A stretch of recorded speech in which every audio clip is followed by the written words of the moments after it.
ایک شخص قطب مدینہ حضور ضیاء الدین مدنی رحمۃ اللہ علیہ کی خدمت میں حاضر ہوا اور کہنے لگا، حضور میں وسیلہ نہیں مانتا، کسی کو بارگاہ رب میں بطور وسیلہ پیش کرنا جائز اور درست نہیں۔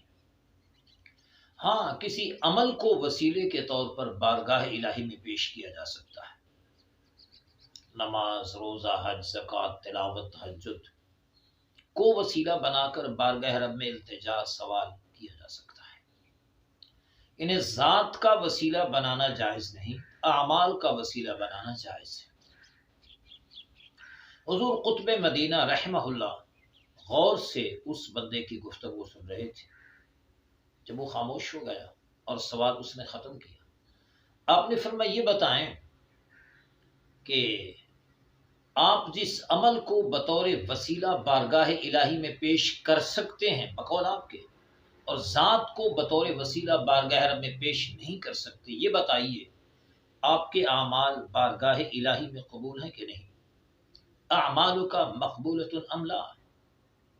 کہنے لگا، میرے اعمال مشکوک ہیں، چاہے گا رب قبول فرمائے گا، نہیں تو رد کر دے گا۔ آپ نے فرمایا، یہ بتائیے کہ حضور نبی مکرم صلی اللہ علیہ وسلم کی ذات پاک بارگاہ الہی میں قبول ہے کہ نہیں؟ خاموش ہو گیا۔ فرمایا، کان کھول کے سنو، غور کرو، میں کہہ کیا رہا ہوں کہ حضور کی ذات والا صفات بارگاہ الہی میں قبول ہے یا نہیں؟ کہنے لگا، حتماً، یقیناً، لازمی، ذات مصطفیٰ علیہ تحیت و ثنا بارگاہ الہی میں قبول ہے۔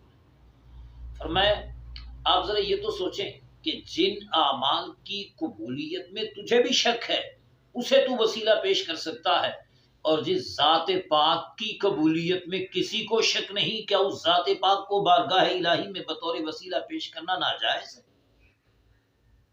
ایسا جواب ملا کہ وہ خاموش ہو گیا، اپنا سا منہ لے کر گیا اور اس سے بات نہ بن سکی۔